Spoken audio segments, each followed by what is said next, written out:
नमस्ते दोस्तों। आज इस चैनल में आप लोगों का स्वागत है। इस चैनल के माध्यम से हम आप लोगों को बताने के लिए जा रहे हैं कि आज संसार में मनुष्य अपने बुद्धि के बल से दूसरे लोगों को गुमराह कर रहा है और स्वयं गुमराह है।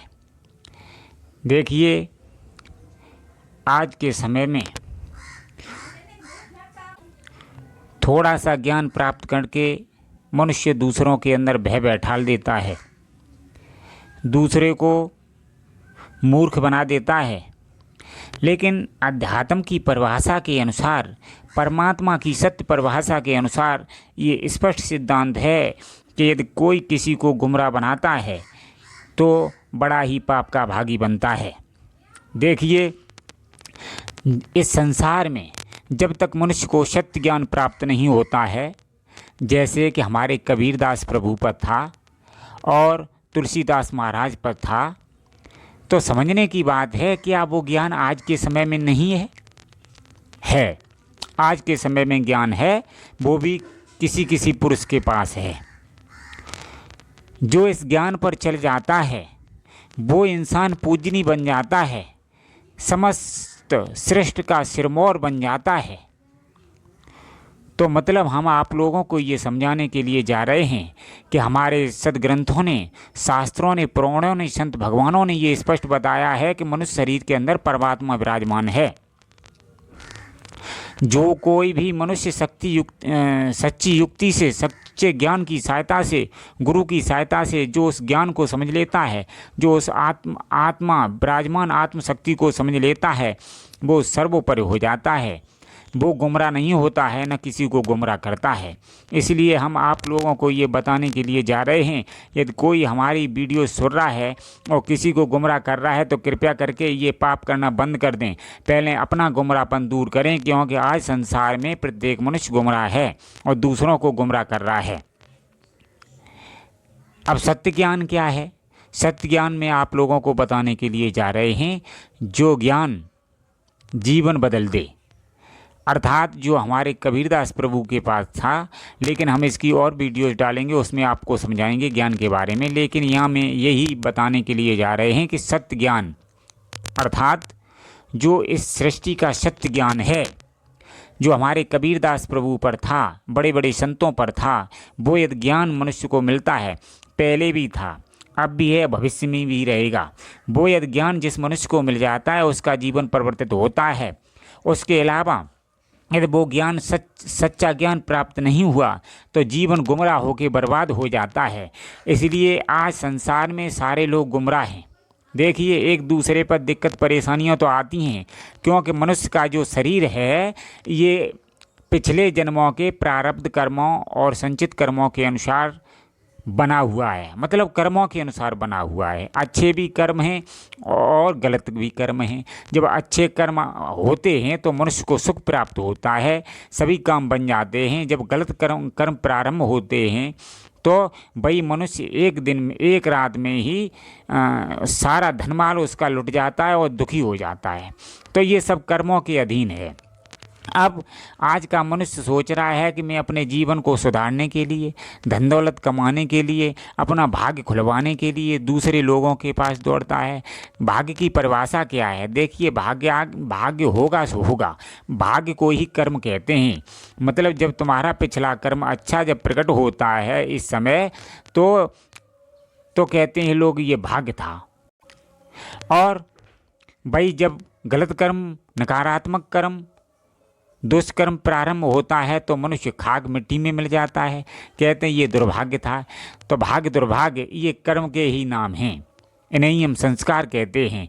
तो जो हम पहले कर्म किए हैं उसी का हमें भुगतान करना पड़ता है, ये सत्य है। भगवान कृष्ण ने ये कहा है कि कर्म ही सत्य है, कर्म ही पूजा है। तो मतलब कर्म हम सोच समझ कर करें।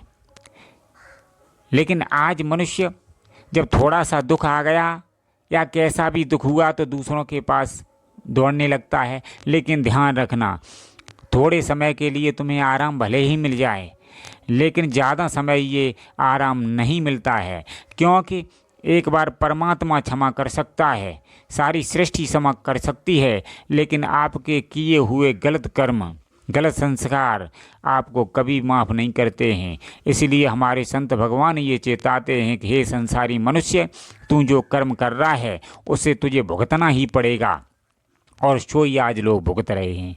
इसलिए समझदार मनुष्य वही है जो कर्म करने से पहले 1000 बार सोचता है। जो मनुष्य आंखें मीच करके कर्म कर रहा है तो उसे भुगतना ही पड़ेगा। कोई किसी की चोरी कर रहा है, क्योंकि आज के समय में परमात्मा के नाम से विश्वास उठ गया है, सत्य के नाम से विश्वास उठ गया है। लेकिन ध्यान रखना, जो मनुष्य परमात्मा को नहीं मानते हैं, सत्य को नहीं मानते हैं, अध्यात्म को नहीं मानते, वे मूर्ख हैं। उनका जीवन निश्चित रूप से पतन हो जाएगा, वो मिट्टी में मिल जाएंगे। इसलिए जो लोग परमात्मा को मानते हैं वो सही हैं और उनका ही जीवन सुखी होगा। लेकिन अब बात आती है जीवन को परिवर्तित कैसे करें, जीवन को सुख में कैसे बदलें। देखिए, हमें सबसे पहले जड़ पर जाना पड़ेगा। जो हमारे प्रारब्ध कर्म हैं, संचित कर्म हैं, उनको हमें नष्ट करना पड़ेगा। अब ऐसी संसार में कौन सी चीज़ है जो इन कर्मों को काट दे? देखो, वो है सच्चा ज्ञान, जो हमारे कबीरदास प्रभु के पास था, तुलसीदास महाराज के पास था, मीराबाई के पास था, बड़े बड़े संतों के पास था। यदि वो ज्ञान प्राप्त हो जाता है यदि मनुष्य को, तो वो ज्ञान क्या करता है, अंतःकरण से समस्त शरीर के सूक्ष्म रूप में विराजमान जो कर्म हैं उनको नष्ट कर डालता है और उस जीव को पवित्र कर देता है। तो जब कर्म नष्ट हो जाते हैं, वो जीव पवित्र हो जाता है, फिर उसके पास दुख झांकता भी नहीं है। मैं उसी ज्ञान की चर्चा कर रहा हूँ। जब तक वो ज्ञान मनुष्य को नहीं मिलता है तब तक मनुष्य सुखी नहीं हो सकता है, ध्यान रखना। इसीलिए आपको पहले सत्य ज्ञान की खोज करनी पड़ेगी कि किस महापुरुष के पास है। उस महापुरुष से जाकर के दीक्षा लेकर के उस ज्ञान को धारण करना होगा, तब आपका जीवन बदलेगा। वरना आप इस संसार में दौड़ते रहो, चाहे तीर्थों में जाओ, चाहे कहीं भी जाओ, कुछ भी मिलने वाला नहीं है। जबकि हमारे संत भगवानों ने ये स्पष्ट कर दिया है कि परमात्मा मनुष्य के शरीर के अंदर है। जो कुछ भी है मनुष्य के शरीर के अंदर है, वो भी ध्यान से मिलेगा।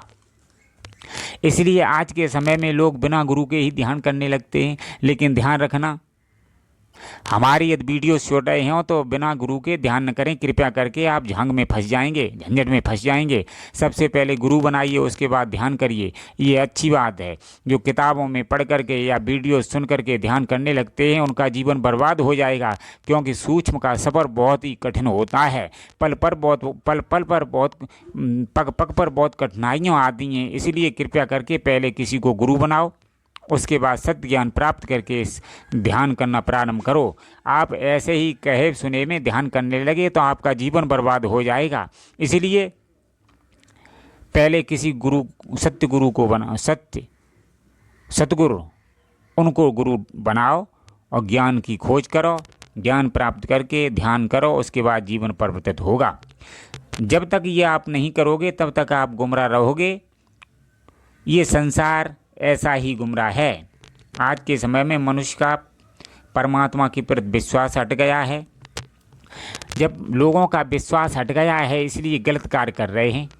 आज एक दूसरे की ठगाई कर रहे हैं, चोरी कर रहे हैं, बेईमानी कर रहे हैं, रिश्वत ले रहे हैं। ध्यान रखना, जो तुम कर्म कर रहे हो वह तुम्हें भुगतना ही पड़ेगा, क्योंकि परमात्मा तुम्हें क्षमा कर सकता है, लेकिन ये गलत कर्म तुम्हें सजा देंगे।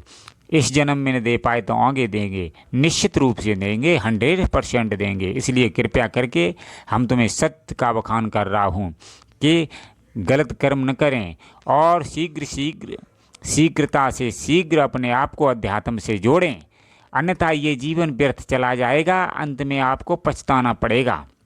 इसलिए जो मनुष्य अपने आप को शीघ्र से शीघ्र अध्यात्म से जोड़ लेता है और ध्यान करने लगता है, गुरु बना करके ध्यान करने लगता है, उसका जीवन सफल हो जाता है।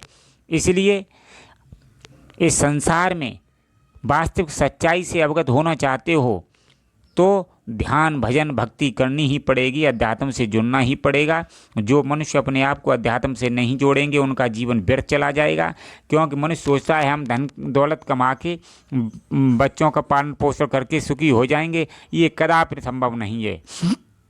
जिन बच्चों के लिए आप धन दौलत कमाओगे, एक दिन वे ही बच्चा तुम्हें ऐसी जगह पर छोड़ देंगे कि तुम अंत में पछतावे के अलावा और कुछ नहीं रहेगा। आज के समय में मनुष्य संस्कारों पर बल नहीं दे रहा है, देखिए धन पर बल दे रहा है, तो उसकी क्या दशा है। अंत में बेही जिनके खाते तुमने अपनी जान की बाजी लगा दी, धन कमाते कमाते बेही तुम्हें अनाथ आश्रम में छोड़ आते हैं, फिर तुम्हारे दिल पर क्या बीतती है। इसलिए कृपया करके अपने आप के बारे में सोचें, उसके बाद परिवार के बारे में सोचें, क्योंकि यदि आप अपने बारे में सोचेंगे तो बुढ़ापे में आपका जीवन आनंद से कटेगा, और आप अपने बारे में नहीं सोचेंगे, परिवार के बारे में पहले सोचेंगे तो आपका जीवन व्यर्थ चला जाएगा और आप संकट में फंस जाओगे। यदि आप अपना जीवन सुखी से काटना चाहते हो, बुढ़ापे में जीवन सुखी से काटना चाहते हो, परमात्मा को प्राप्त करना चाहते हो, स्थायी आनंद प्राप्त करना चाहते हो, परम शांति को प्राप्त करना चाहते हो, तो कृपया करके अध्यात्म से जुड़ना पड़ेगा, ध्यान करना पड़ेगा, भक्ति करनी पड़ेगी। और यदि आप ऐसा नहीं कर रहे तो निश्चित रूप से आप गुमराह होंगे। ये मन आपको गुमराह करता रहेगा, संसार वाले गुमराह करते रहेंगे, इंद्रियां गुमराह करती रहेंगी, विषय विकार गुमराह करते रहेंगे, क्योंकि संसार में गुमराह करने वाले बहुत हैं, सच्चाई बताने वाले कम हैं। इसलिए यह शरीर भी तुम्हारा साथ नहीं देगा। इसलिए कृपया करके अभी चेत जाओ और अपने आप को अध्यात्म से जोड़ो, भक्ति करो, तभी जीवन बदलेगा, अन्यथा आपका जीवन व्यर्थ चला जाएगा। धन्यवाद मित्रों।